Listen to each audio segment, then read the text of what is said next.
Es un gusto poder compartir esta tarde con ustedes.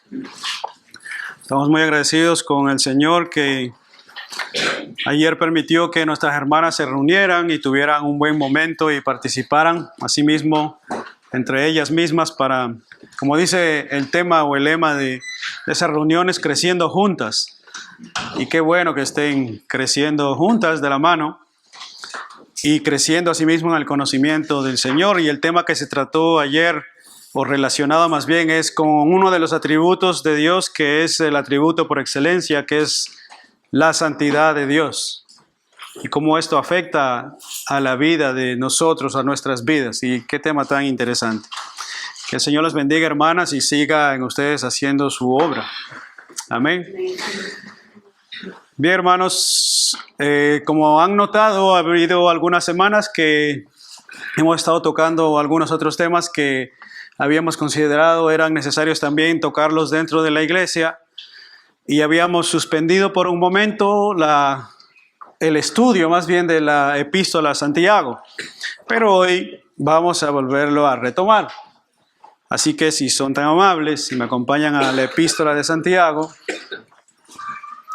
para que podamos continuar con este tema con esta carta más bien tan interesante. Y mientras abren sus Biblias en la epístola de Santiago en el capítulo 2, porque tal vez seguramente no recuerdan dónde nos quedamos, se los hago acuerdo, nos quedamos en el capítulo 2 y vamos a leer a partir del versículo 14. Y he titulado este tema o este sermón, La fe y las obras van de la mano. La fe y las obras van de la mano, y está basado, como decía, en Santiago capítulo 2, versículo 14 al 26. Santiago capítulo 2, versículo 14 al 26, dice lo siguiente. Hermanos míos, ¿de qué aprovechará si alguno dice que tiene fe y no tiene obras? ¿Podrá la fe salvarle? Y si un hermano o una hermana está desnudo y tiene necesidad del mantenimiento de cada día, y alguno de vosotros le dice, id en paz, calentaos y saciaos, pero no le dais las cosas que son necesarias para el cuerpo, ¿de qué aprovecha? Así también la fe, si no tiene obras, es muerta en sí misma. Pero alguno dirá, tú tienes fe y yo tengo obras. Muéstrame tu fe sin tus obras y yo te mostraré mi fe por mis obras. ¿Tú crees que Dios es uno? Bien haces. También los demonios creen y tiemblan. ¿Mas quieres saber, hombre vano, que la fe sin obras es muerta? ¿No fue justificado por las obras Abraham, nuestro padre, cuando ofreció a su hijo Isaac sobre el altar? ¿No ves que la fe actuó juntamente con sus obras y que la fe se perfeccionó por las obras? Y se cumplió la escritura que dice, Abraham creyó a Dios y le fue contado por justicia y fue llamado amigo de Dios. Vosotros veis, pues, que el hombre es justificado por las obras y no solamente por la fe. Asimismo, también Rahab la ramera no fue justificada por las obras cuando recibió a los mensajeros y los envió por otro camino. Porque como el cuerpo sin espíritu está muerto, así también la fe sin obras, amén, está muerta. ¿Qué les parece si oramos y nos encomendamos al Señor? Señor, te damos las gracias por este momento que tú nos concedes y esta oportunidad de escuchar tu palabra. Ahora delante tuyo nos presentamos, Señor, ya que tú nos has citado esta tarde para reunirnos delante de ti. Es por ti, es por tu sacrificio que estamos aquí reunidos. Eres tú quien convoca a tu iglesia a reunirse en asamblea. Y ahora, Señor, aquí reunidos delante de ti, habla a nuestras vidas. Habla a nuestros corazones. Y que tu palabra, que es poderosa en sí misma, produzca fe para salvación en nuestras vidas, Señor. Ayúdanos a creer lo que tú has dicho y lo que tú mandas y lo que tú esperas de nosotros. Ayúdanos, Señor, asimismo a recordar este tema tan importante, Señor, que la fe y las obras deben ir de la mano. Ayúdanos a recordar, Señor, que hemos sido salvos por fe. Ahora ayúdanos a vivir por fe, asimismo, obrando, porque ya hemos entendido el valor de la salvación, Señor. Te pedimos que edifiques tu iglesia como cantábamos antes, Señor, para la gloria de tu nombre, Señor. Amén. Hermanos míos, quisiera ilustrar con esta pequeña imaginación que tengo yo para ayudarles a pensar algo que podría ocurrir. Esto solamente es imaginario.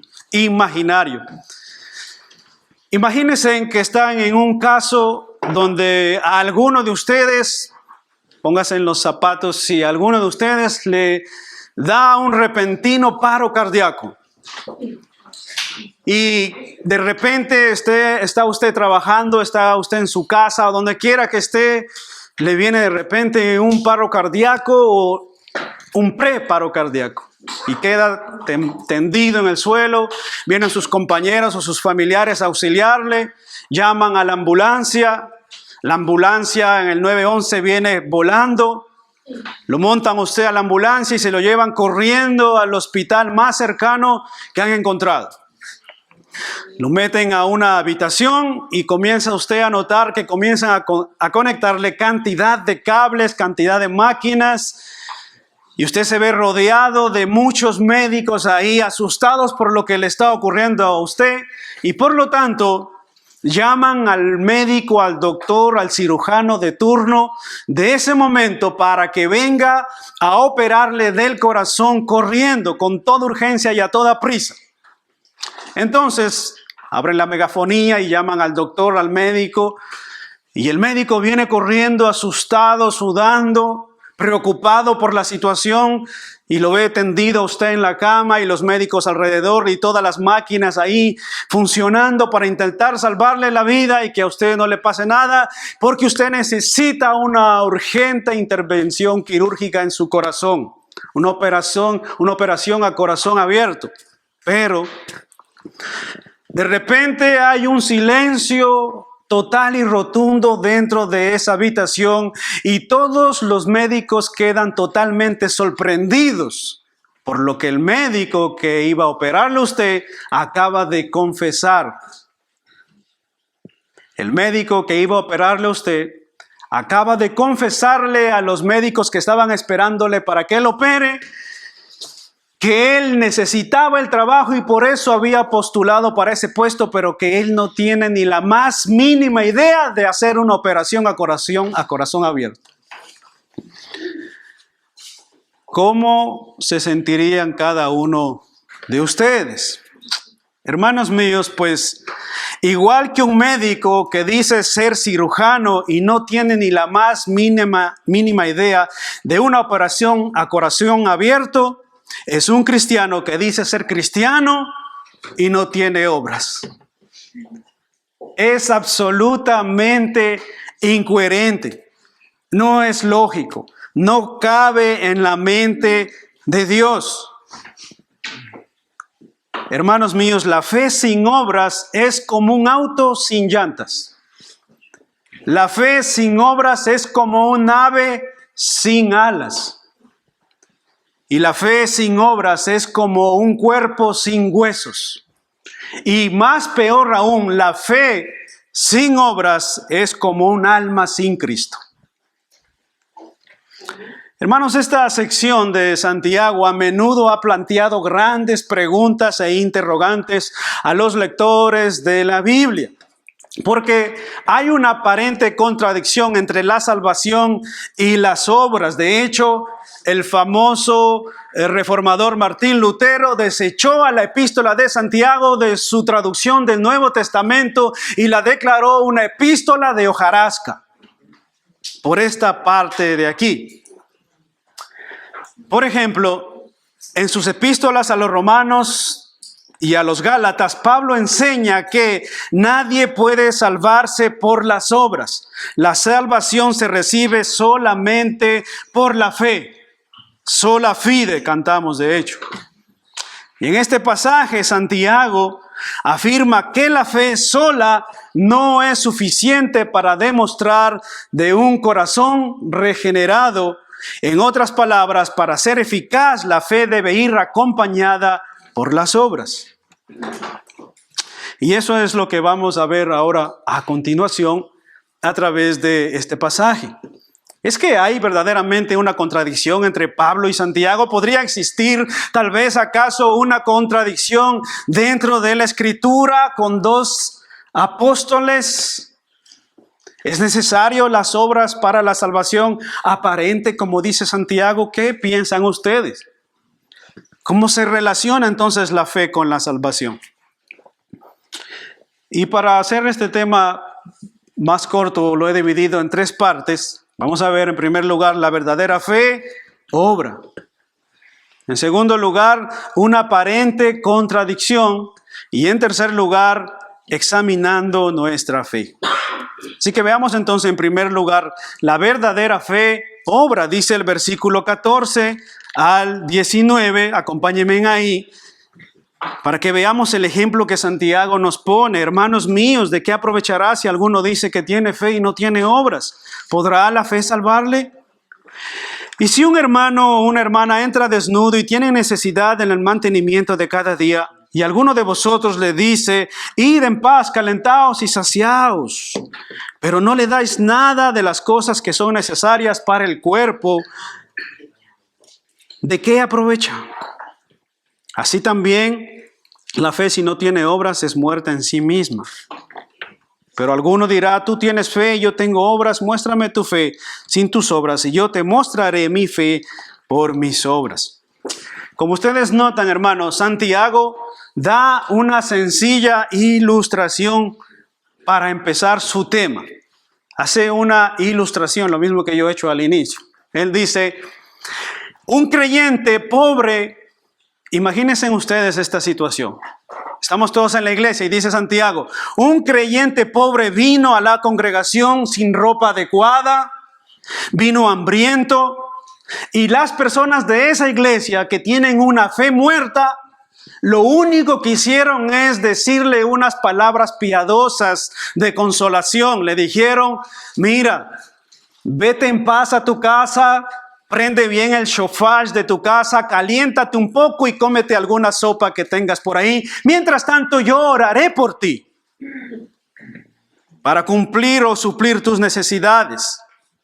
Eso es lo que Santiago nos está diciendo de cómo obran aquellos que tienen una fe muerta.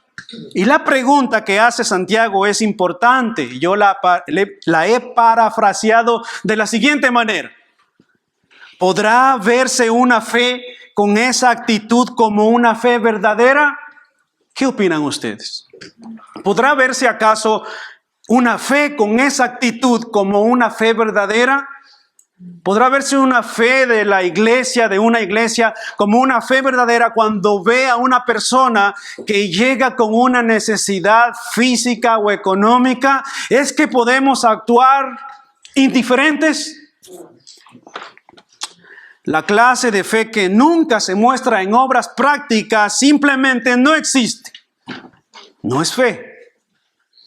3 veces en este párrafo, hermanos míos, si ustedes se dan cuenta, 3 veces Santiago menciona y advierte que la fe, si no tiene obras, está muerta en sí misma.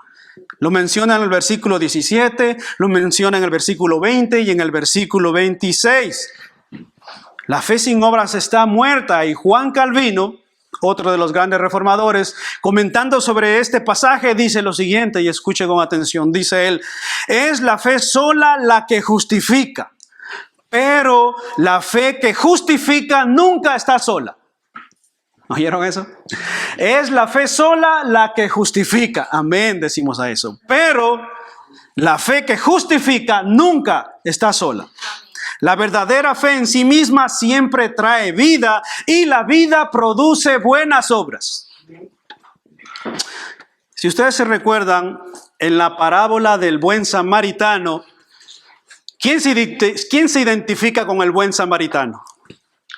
Es verdad que cuando citamos esta parábola, escuchamos la parábola del buen samaritano, rápidamente nos invade el orgullo y nos sentimos buenos samaritanos porque en alguna ocasión habremos ayudado a alguien que tenía necesidad. Pero ¿saben algo? Nosotros no somos los buenos samaritanos, nosotros somos el sacerdote y el levita. Pues en Lucas 10:25, donde se narra esta parábola del buen samaritano, el sacerdote y el levita tenían una formación religiosa, tenían un conocimiento religioso, pero ni el uno ni el otro se detuvo a ayudar a esta persona que estaba tirada en el suelo. Yo no les voy a leer la parábola del buen samaritano porque ustedes se la conocen de memoria, pero ustedes saben que había un hombre que había sido asaltado en el camino y lo dejaron tirado y pasaba uno y no lo ayudó, pasaba otro y no lo ayudó, y lo que es peor aún es que pasó un sacerdote y lo dejó ahí tirado. Él pasó por encima. Y luego pasó un levita, un servidor del templo, y también lo dejó tirado. ¿Y saben quién fue el que lo ayudó? Un samaritano, un despreciado de la sociedad hebrea y judía de aquel entonces. Pero el sacerdote y el levita, ellos podrían defender su fe, participar de debates teológicos y enseñar las grandes doctrinas cardinales del cristianismo, pero no demostraron su fe por medio de las buenas obras. Hermanos, la persona con una fe muerta solo ha tenido una experiencia intelectual. Las personas con una fe muerta solo han tenido una experiencia intelectual. Conocen algo de Dios. Su mente conoce las doctrinas o la doctrina de la salvación, pero nunca ha entregado su corazón a Cristo. Una persona con una fe muerta puede comprender la doctrina de la salvación, puede comprender el evangelio, puede entender que hay que congregarse los domingos en la iglesia y sabe que hay un Dios en los cielos, pero a pesar de todo ese conocimiento, es posible que nunca haya conocido a Cristo. Sabe el vocabulario correcto, pero sus hechos lo contradicen. Hermanos, ¿y saben algo de este tema que es tan interesante? Es que Satanás, el gran engañador, tiene una de las armas más letales a su favor con respecto a este tema. Satanás tiene una de las armas más letales con respecto a esto. ¿Y saben cuál es? La imitación. La imitación. Si puede convencer a una persona de que su fe falsa es verdadera, ya la tiene en su mano. Si Satanás logra convencerte de que tu fe es verdadera, ya te tiene en su mano, porque te ha convencido de que verdaderamente has creído en Cristo. Y Santiago lo ilustra por medio de los demonios. Es interesante. Versículo 19, léanlo conmigo. Dice ahí: ¿tú crees que Dios es uno? Versículo 19. Oigan esto. ¿Tú crees que Dios es uno? ¿Ustedes creen que Dios es uno? Hermanos míos, ¿ustedes creen que Dios es uno? ¿Tú crees que Dios es uno? Pues dice Santiago, bien haces. ¿Tú crees que Dios es uno? Bien haces. Los demonios también creen lo mismo. ¿Tú crees que Dios es uno? Bien haces, bien hecho, está muy bien, es correcto. Pero los demonios también creen lo mismo. ¿Y sabes algo? ¿Sabes algo impresionante de esto? Es que los demonios tiemblan Los demonios saben que Dios es uno y saben que hay un Dios verdadero, poderoso, omnipotente, omnisciente y santo. Y ellos tiemblan. ¿Y tú? ¿Tú tiemblas cuando viene a tu mente que Dios es santo y es uno y un día vendrá nuevamente por ti? Amén. Y un día tendrás que rendir cuentas delante de Él. ¿Tú tiemblas o solo hay una información que te estamos diciendo ahora? Hermanos míos, los demonios tiemblan.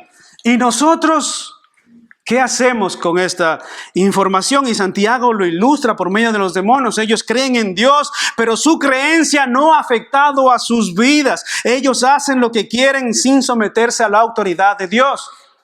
¿Qué quiere decir esto? Es que Santiago nos ilustra el tema de los demonios para asimilarlo a una persona que tiene una fe muerta. ¿Cuál es una persona que tiene una fe muerta? Es una persona que reacciona de la misma manera que reacciona un demonio, aunque a veces ni temblamos. Simplemente los demonios entienden que existe Dios y tiemblan, pero no pueden hacer absolutamente nada para cambiar su estado y su naturaleza. ¿Y nosotros? ¿Qué tenemos que ver con los demonios? Pues simplemente cuando nosotros no cambiamos nuestra vida, cuando no hay un cambio en nuestra vida, pues se asimila mucho a este tema de los demonios. Muchos que van a las iglesias solo tienen un conocimiento intelectual de Dios, pero sus vidas continúan atadas al mundo. Todavía coquetean con el mundo y su fe es solamente un asunto intelectual. Su conocimiento de Dios es solamente intelectual, pero su fe no es verdadera, porque no está dando el fruto necesario. Así que, ¿cómo nos damos cuenta de eso, hermanos? ¿Cómo nos damos cuenta de eso? ¿Cómo nos damos cuenta de que poseemos una fe verdadera o una fe muerta? ¿Cómo nos damos cuenta de eso? Sencillo. Por tus vidas. Por sus vidas. Puedes examinarte a ti mismo. Esta tarde has sido citado hoy aquí para examinar tu vida. ¿Qué te parece? Por nuestras vidas podemos darnos cuenta de eso. Siguen en el mismo lugar. ¿Puedes pensar en esto? Tu vida en este 2023 que ha pasado sigue en el mismo lugar. ¿Tus prácticas siguen siendo las mismas de hace años? ¿No hay avance en ti? ¿No hay cambios en ti profundos? ¿No hay un abandono del mundo y todavía coqueteas con el mundo? Entonces es posible y muy seguramente que tengas una fe muerta. Porque no ha habido un cambio profundo en tu corazón. La fe muerta no salva, hermanos míos. La fe muerta es una fe falsa y hace que las personas confíen y se aferren a una esperanza inexistente, efímera, fugaz, que no existe. Y no pensemos solamente en que somos salvos porque hemos compartido el pan con el hambriento y hemos ayudado a algún hermano en algún momento. Escúchame bien, hermano mío o hermana mía que piensas de esa manera. Escúchame bien. Cualquier profesión de fe que no se manifieste con una vida nueva y una vida transformada simplemente es una fe falsa. No hay más. Cualquier tipo de fe, cualquier profesión de fe en Cristo que no manifieste una vida nueva, una vida transformada por el Evangelio, simplemente es una profesión falsa. Y esto nos da paso a nuestro segundo punto, para que podamos analizar la aparente contradicción que tiene Santiago con Pablo, que parece ser aparente. Ustedes acompañan entonces en segundo lugar una aparente contradicción, versículo 20 al 25. Léanlo conmigo si son tan amables y me acompañan ahí. Versículo 20 al 25 dice: ¿Mas quieres saber, hombre vano, que la fe sin obras es muerta? ¿No fue justificado por las obras Abraham, nuestro padre, cuando ofreció a su hijo Isaac sobre el altar? ¿No ves que la fe actuó juntamente con sus obras y que la fe se perfeccionó por las obras? Y se cumplió la escritura que dice: Abraham creyó a Dios y le fue contado por justicia y fue llamado amigo de Dios. Vosotros veis, pues, que el hombre es justificado por las obras y no solamente por la fe. Así también Rahab, la ramera, no fue justificada por las obras cuando recibió a los mensajeros y los envió por otro camino.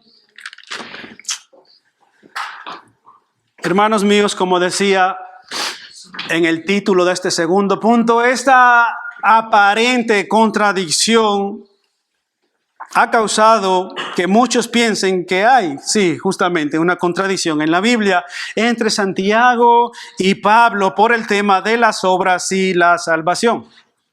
Así que lo primero que ha de notarse en cuenta, hermanos, es que ni Pablo se desentiende de las obras, ni Santiago se desentiende de la fe. Lo que ocurre aquí es que cada uno pone de relieve o un énfasis distinto en este punto. Por ejemplo, Pablo dice en Romanos 3:28, el hombre es justificado por la fe. Y Santiago dice, amén. Y esa fe es justificada o se demuestra genuinamente por las obras. Es sencillo. No hay contradicción, al contrario, hay un complemento entre ellos dos. Pablo dice, el hombre es justificado solo por la fe. Y Santiago le respondería, amén. Pero, ¿cómo podemos ver esa justificación? Por las obras. Es sencillo. ¿Se dan cuenta cómo resolvimos rápidamente el conflicto? Y para eso Santiago usa el ejemplo de dos personajes del Antiguo Testamento para ejemplificar esto de Abraham y Rahab. Dos personas tan diferentes la una de la otra, si ustedes han notado. Por ejemplo, Abraham era judío o era hebreo y Rahab era gentil. Abraham era un hombre piadoso y Rahab lamentablemente era una mujer prostituta. Abraham era amigo de Dios y Rahab pertenecía al pueblo enemigo de Dios. Ahora, ¿qué cosa tenían en común estas dos personas o estos dos personajes? ¿Qué cosa tenían en común estas dos personas? Oigan esto. Ambos practicaron la fe que salva porque ya eran salvos.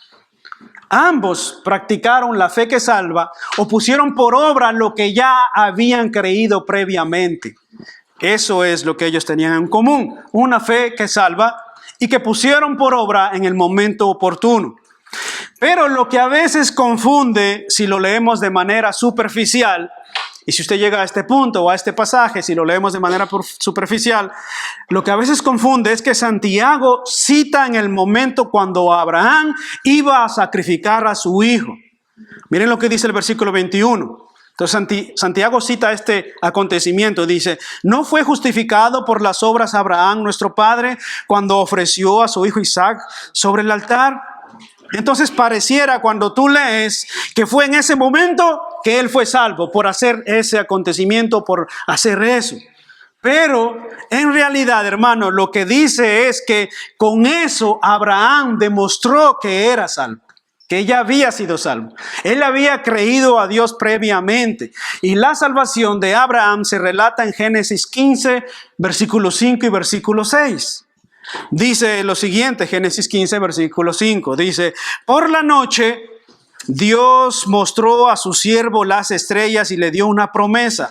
Así será tu descendencia. Dios lleva a Abraham a un lugar y le muestra el cielo estrellado y hermoso, y que muy seguramente usted lo ha hecho en alguna ocasión con su amada esposa y le ha dicho, mira este cielo hermoso, algún día te bajaré una de esas estrellas. Bueno, Dios no estaba haciendo esto con Abraham, pero le estaba diciendo, mira las estrellas del cielo, un día tu descendencia será como esta. Entonces, ¿cómo reaccionó Abraham? Dice el versículo 6, y creyó a Jehová y le fue contado por justicia. ¿Se dan cuenta? En Génesis 15, Abraham ya fue justificado o salvo en Génesis 15. Y el evento que cita Santiago se encuentra en Génesis 22, 7 capítulos después. Así que de la misma manera pasa con Rahab. Y esta, hermanos, es una historia maravillosa y a la vez uno de los más grandes ejemplos bíblicos de fe. Y de hecho, Rahab se encuentra en Hebreos 11, que fue el capítulo que leyó nuestro hermano en la lectura congregacional, en los héroes de la fe. Ahí está Rahab. Josué capítulo 2, versículo 10, si son tan amables y me acompañan ahí. ¿Cómo actuó Rahab? Miren lo siguiente, Josué capítulo 2, versículo 10, dice: porque hemos oído que Jehová hizo sacar las aguas del mar Rojo delante de vosotros cuando saliste de Egipto, y lo que habéis hecho a los 2 reyes de los amorreos que estaban al otro lado del Jordán, y Sahón y Og, a los cuales habéis destruido. Y oigan el versículo 11. Oyendo esto, ha desmayado nuestro corazón, ni ha quedado más aliento en hombre alguno por causa de vosotros, porque Jehová, vuestro Dios, es Dios de arriba en los cielos y abajo en la tierra. Esto es lo que ya Rahab estaba confesando. ¿Qué pasó con Rahab? Lo que ocurre con Rahab, que cuando llegaron los espías que Josué mandó a espiar las tierras de Jericó, ella se encuentra con ellos y le dicen: yo ya he escuchado de ese Jehová. Yo ya he escuchado las obras que él ha hecho. Yo he escuchado cómo él ha abierto ese mar. Yo he escuchado cómo él ha hecho con los reinos anteriores. Yo lo he escuchado. Y yo sé que ese Dios que ustedes tienen es Dios de los cielos, pero también es Dios de la tierra. Por lo tanto, esta mujer no solamente creyó, sino que también obró. Rahab respondió con su mente y con sus emociones, y también respondió con la voluntad. Hizo algo al respecto, arriesgó su propia vida, salvaguardando la vida de los soldados, y también le anunció las buenas nuevas a sus familiares. ¿Qué tal? Pero oigan esto, Rahab no tenía la misma información que Abraham. Rahab solo había oído, pero ya tenía fe en Dios. Ahora, ¿cómo podemos saber entonces si una persona es justificada por fe, ya que este es un acto privado entre Dios y la persona? En Génesis 15 dice que Dios llevó a Abraham a un lado y le mostró el cielo estrellado y le dijo que su descendencia sería como la de las estrellas, y dice que en ese momento Abraham creyó, fue justificado. Y esa palabra justificado significa que fue puesto a cuenta de Abraham esa justicia que él necesitaba para ser salvo. En el caso de Abraham y de Rahab, hermanos, nos dan la respuesta a esta pregunta. ¿Cómo podemos ver lo que ha ocurrido internamente en la vida de una persona que se ha encontrado con Cristo? ¿Cómo podemos observarlo? Porque eso es un acontecimiento que ni usted ni yo podemos verlo en la vida de otra persona. ¿Cuándo sabremos que tal o cual persona se encontró con Cristo? No lo sabemos. Lo único que podemos tener es que la persona justificada exhibe un cambio de vida y obedece a la voluntad de Dios, y su fe se muestra por las obras. Eso es lo único que podemos ver. Que su fe comienza a obedecer a la voluntad de Dios, que su fe le lleva a aceptar el señorío de Cristo, que su fe le ha llevado a cambiar su vida, a cambiar su comportamiento, a cambiar su actitud. Ya no piensa de la misma manera, ya no actúa de la misma manera, ya no siente de la misma manera. Ahora rechaza aquello que amaba del pecado y ahora odia el pecado y se ha apartado para Cristo y está esperando su venida. Así como alguien ha dicho, hermanos, Abraham y Rahab no fueron salvos por fe más las obras, sino por una fe que obra. Abraham y Rahab no fueron salvos por fe más las obras, sino por una fe que obra. Y esto nos da paso a nuestro tercer y último punto: examinando nuestra fe. Ya hemos examinado esta aparente contradicción que hay aquí, y hemos examinado la fe de Abraham y de Rahab. Ahora examinemos pues nuestra fe. ¿Acaso no es bueno? Creo que es oportuno, dice el versículo 26, porque como el cuerpo sin espíritu está muerto, así también la fe sin las obras está muerta. Hermanos, cuando nos damos cuenta, como decía, de la poca información que Rahab tenía o poseía, podemos ver lo grandioso de su fe. Cuando pensamos o analizamos la poca información que Rahab tenía acerca de Dios, podemos darnos cuenta lo grandioso de su fe.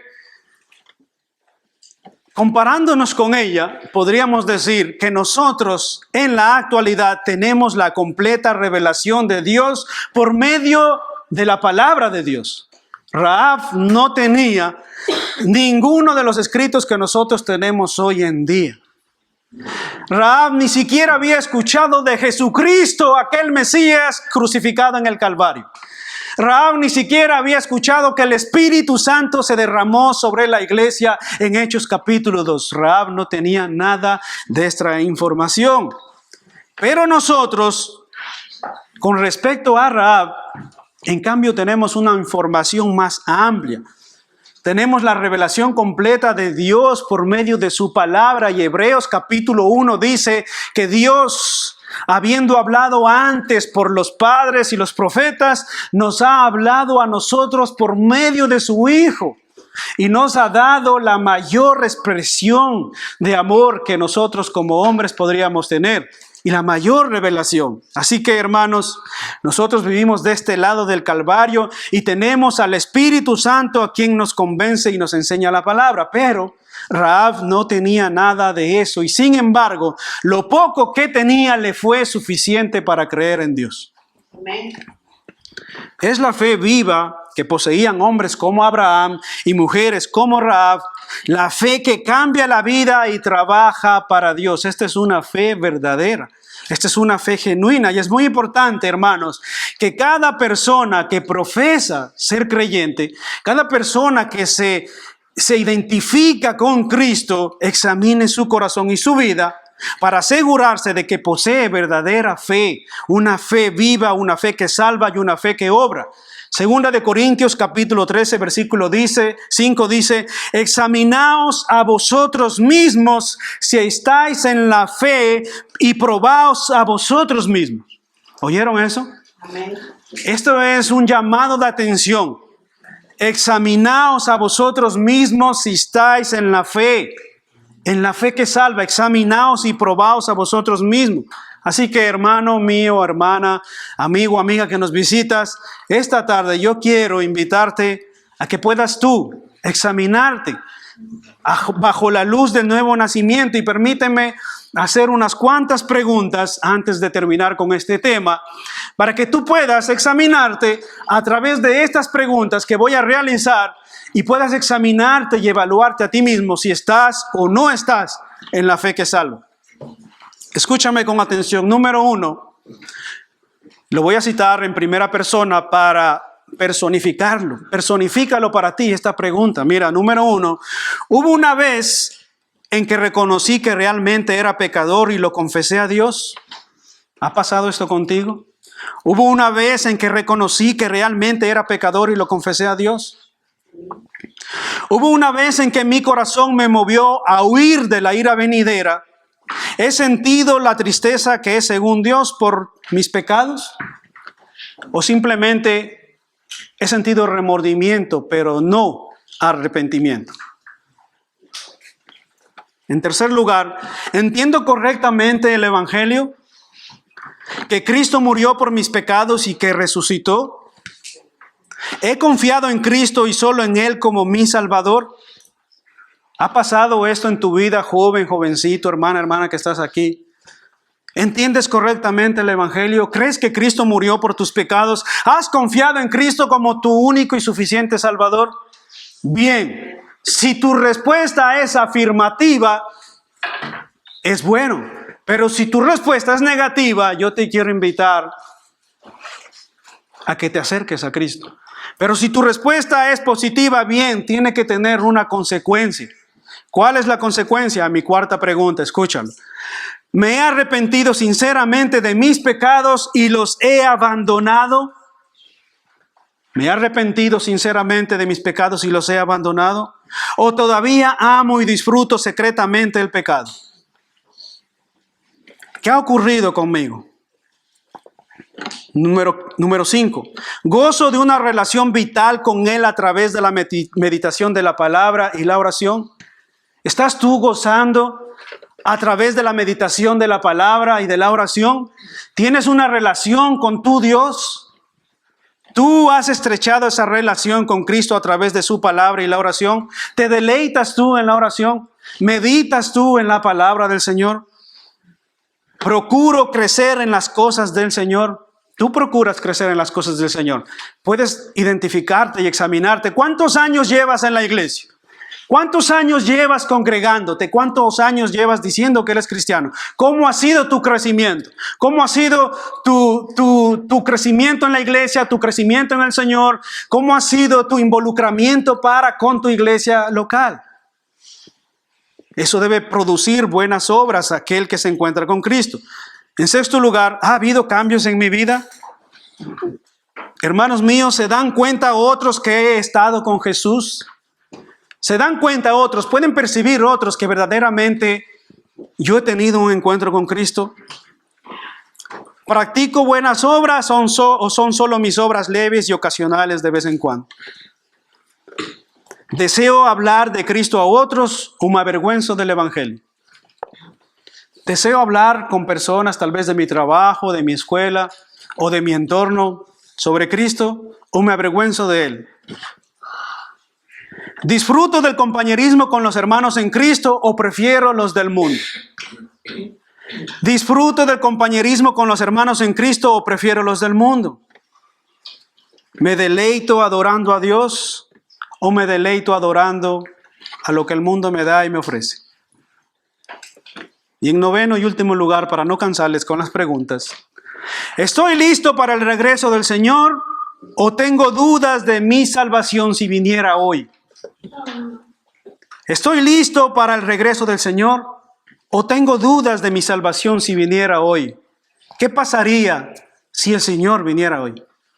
¿Estoy listo para irme con Él o tengo dudas? Hermanos míos, hay que tomar en cuenta que todos los creyentes tienen una misma experiencia. No todos los creyentes tienen una misma experiencia personal. Hay grados de santificación y eso es verdad, pero en su mayoría el cuestionario anterior nos puede ayudar a una persona a determinar si verdaderamente hemos creído o no hemos creído en Dios. Y saben, hermanos, nadie que se ha encontrado con Cristo permanece de la misma manera. ¿Y saben algo? Es como que una persona dijera que es electricista y trabajó en una gran obra y tocó un cable de 220 voltios y la semana siguiente lo vemos aquí presente y nos lo cuenta. ¿Cómo ustedes? Eso simplemente no existe. No es posible, hermanos. Una persona que toca un voltaje de tal calibre simplemente queda carbonizada, y preguntarle al hermano que es electricista. Así que hay que tener mucho cuidado, hermanos, con una fe intelectual. Nadie puede acercarse a Cristo por fe y permanecer de la misma manera como antes, como tampoco una persona puede tocar un cable de 220 voltios y quedar nítido. Hermanos, el que tiene al Hijo tiene la vida, y el que no tiene al Hijo de Dios no tiene la vida, dice Primera de Juan capítulo 5 versículo 12. El que tiene al Hijo tiene la vida, pero el que no tiene al Hijo de Dios no tiene vida. Primera de Juan capítulo 5 versículo 4 dice: porque todo el que ha nacido de Dios vence al mundo, y esta es la victoria que vence al mundo, nuestra fe. Nuestra fe es la que vence al mundo, porque todo el que ha nacido de Dios vence al mundo. Si tú estás siendo vencido por el mundo, es muy probable que el Hijo de Dios no esté en tu corazón. Tenlo por seguro. ¿Por qué? Porque la victoria que Dios nos ha otorgado en Cristo Jesús vence al mundo. El cristiano no es vencido por el mundo, el cristiano vence al mundo. ¿Por qué es fuerte? No. ¿Por qué es santo? No. Porque Cristo murió por tus pecados para que tú abandones tus pecados.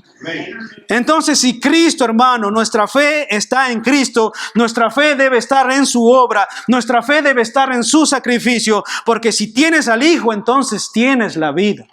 Y no la vida, cualquier vida, tienes vida eterna. Vida eterna en Cristo. Si hoy partes de esta tierra sin Cristo, vas a una eternidad insegura, incierta, eterna, lejos de Dios. Pero si hoy partes con Cristo, creyéndole a Él, creyendo en su sacrificio, creyendo en sus promesas, creyendo en lo que Él hizo en la cruz del Calvario por ti, entonces ciertamente Dios puede obrar en tu corazón y en tu vida. Y si tú crees eso, entonces dile: examíname, oh Dios, y conoce mi corazón. Pruébame y conoce mis pensamientos, y ve si hay en mí camino de perversidad, y guíame en el camino eterno. Puedes decirle eso hoy al Señor. Si verdaderamente tú crees en Cristo, puedes decirle hoy mismo estas palabras: examíname, oh Dios, y conoce mi corazón. Pruébame y conoce mis pensamientos, y ve si hay en mí caminos de perversidad. Y si hay caminos de perversidad todavía en mi corazón, apártame de ellos, ten misericordia. Apártame y guíame por el camino del bien. ¿Qué les parece si oramos? Amén.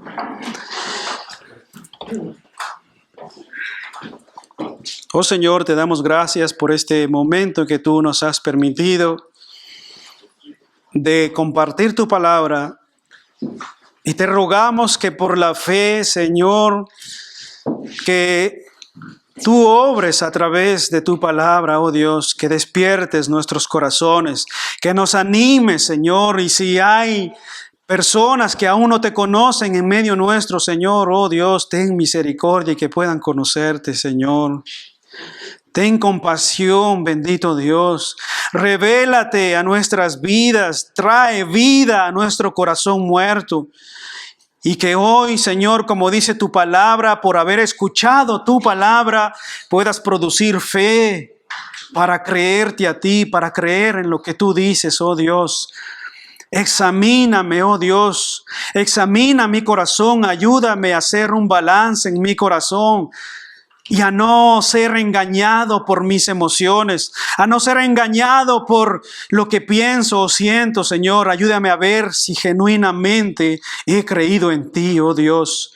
Ayúdame a recordar, Padre, lo que tú nos has enseñado hoy, y ayúdanos a cada uno de nosotros, Padre, y que esta fe, Padre, que salva, pueda, Señor, hacer la obra en nuestros corazones para salvación y vida eterna. Te lo rogamos en Cristo Jesús, y para la gloria de tu nombre oramos, oh Dios. Amén. Amén.